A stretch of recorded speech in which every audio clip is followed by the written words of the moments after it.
Assalamualaikum warahmatullahi wabarakatuh. Perkenalkan kami dari kelompok 4 yang beranggotakan Juwita Ratnaningrum, Najwa Raisa Nur Aulia, Sahla Alia Septiani, dan Sefira Aulia Taski. Kami di sini akan membahas mengenai perkembangan emosi.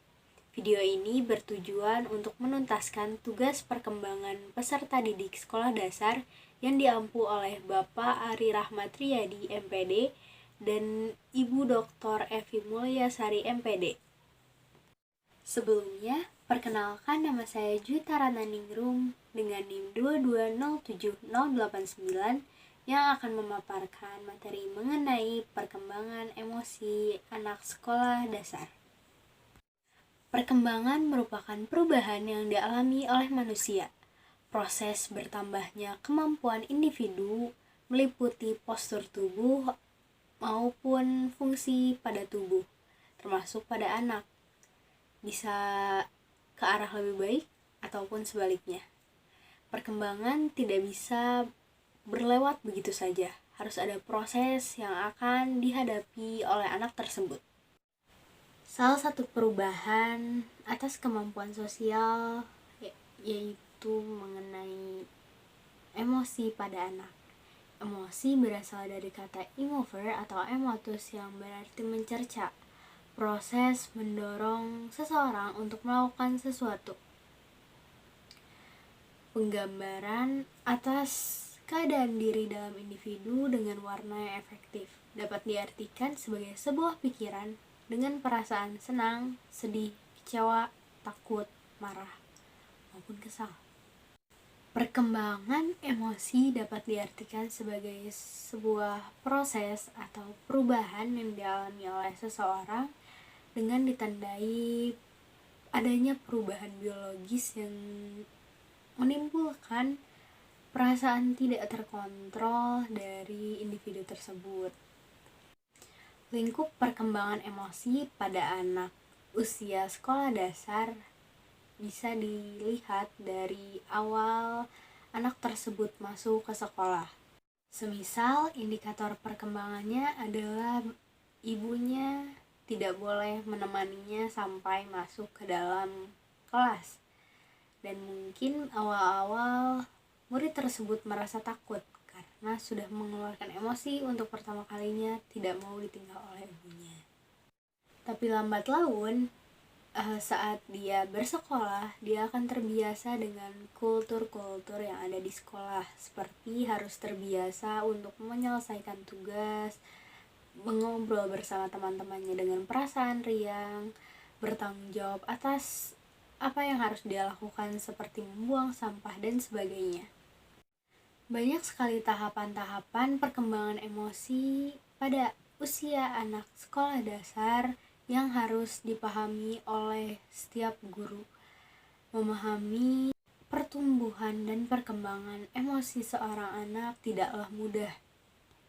Anak usia 9-10 tahun sudah mulai bisa menghandle atau mengatur perasaan yang akan dia keluarkan, seperti tidak boleh marah kepada temannya dan mengungkapkan perasaan senang saat temannya merasa senang juga. Assalamualaikum warahmatullahi wabarakatuh. Nama saya Najwa Raisa Nur Aulia dengan NIM 2207575. Di sini saya akan menjelaskan tentang pentingnya pengembangan aspek sosial emosional untuk anak usia dini. Yang pertama adalah membantu anak mengenali lingkungan. Kita bisa membantu anak dalam bersosialisasi karena makhluk hidup tidak bisa hidup sendirian. Yang kedua, membuat anak lebih mandiri. Ajarkan anak mandiri, tidak terus bersama orang tuanya meskipun pertama dia sedih dan tidak nyaman, tapi dia akan terbiasa dan akan mandiri. Yang ketiga, ada membantu mengenali perasaan pada anak. Jika anak sedih, minta dia bercerita, dan jika anak marah, maka ubahlah pandangan anak dan bantu untuk mengambil langkah positif. Yang keempat, membantu anak menyelesaikan masalah. Ajarkan anak meminta maaf dan menjelaskan bahwa tindakannya salah. Yang kelima, ada membantu anak berekspresi. Berilah ruang untuk anak bercerita tentang apa yang dia alami agar bisa mengekspresikan dirinya.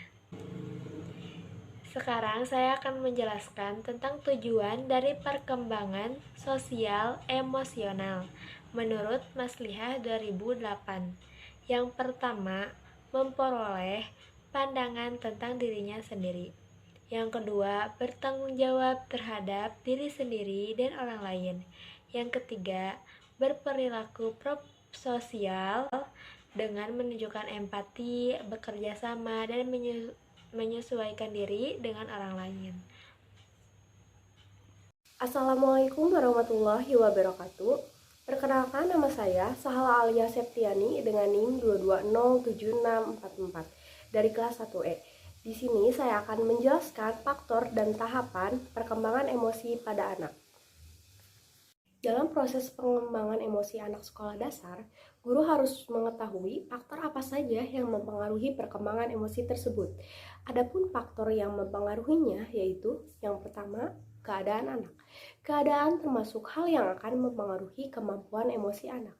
Menurut Maulina et al., anak yang memiliki kekurangan diri seperti cacat tubuh akan berdampak kepada perkembangan emosionalnya. Anak akan mudah tersinggung, rendah diri, bahkan ada yang menarik diri dari lingkungannya. Yang kedua adalah faktor belajar. Ilyas tahun 2019 menyebutkan proses pembelajaran yang akan diterima oleh anak akan berdampak kepada potensi emosional yang dikeluarkan.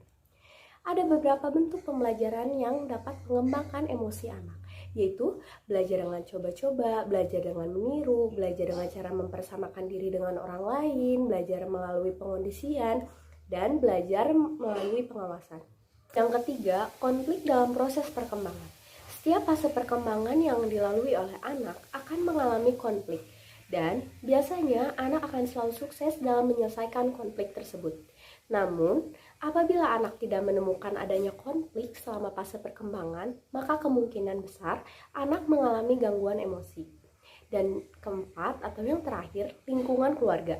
Maulia pada tahun 2017 menyebutkan keluarga merupakan lingkungan pertama dan utama dalam proses mendidik anak dalam bersikap dan berperilaku. Dan Hasyana tahun 2020 juga menyebutkan pengembangan emosi anak paling besar berada pada lingkungan keluarga.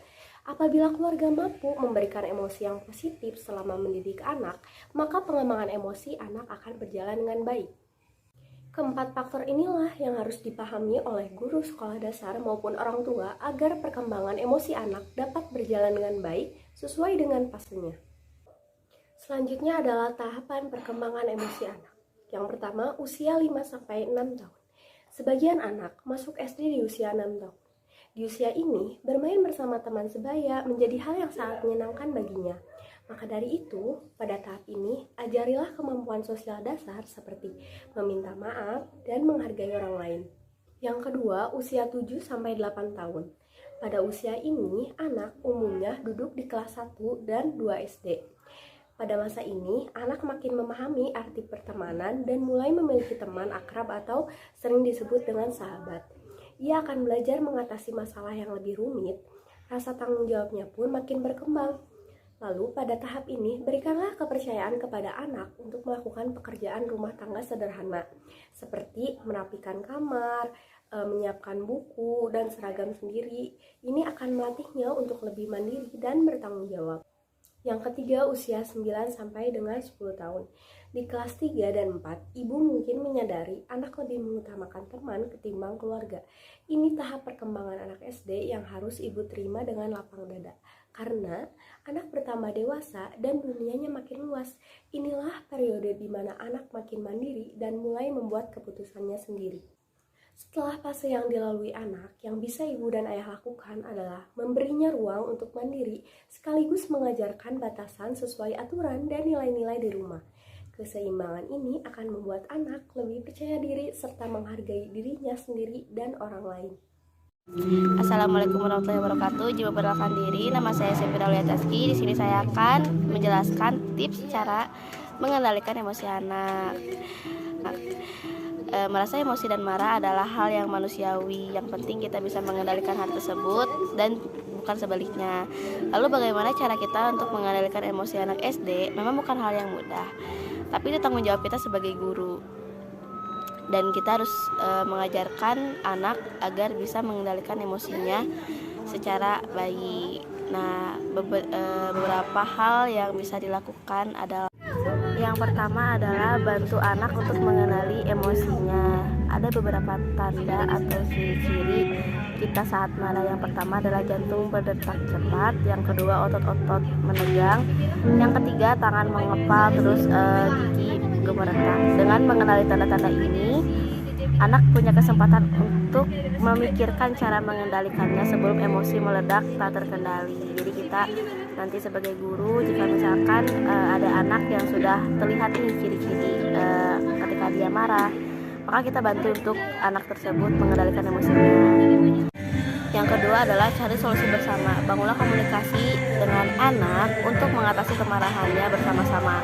Dengan cara ini, anak akan paham bahwa yang jadi masalah adalah emosinya, bukan dirinya sendiri. Namun tidak semua anak tuh mampu untuk membicarakan apa yang dia rasa dan apa yang menjadi penyebab kemarahannya kepada orang lain, bahkan kepada kita sebagai guru ataupun orang tua nanti. Jadi dengan apa kita harus membangun kepercayaan kepada anak? Dengan cara kita ikut terlibat dalam kesehariannya si anak. Misalkan kita ikut bermain dengan anak, terus ikut belajar dan lain-lain, itu akan mampu untuk membangun rasa kepercayaan si anak kepada kita, dan mereka akan bisa untuk mengungkapkan apa yang dia rasakan. Yang ketiga adalah ajari anak cara mengendalikan emosi.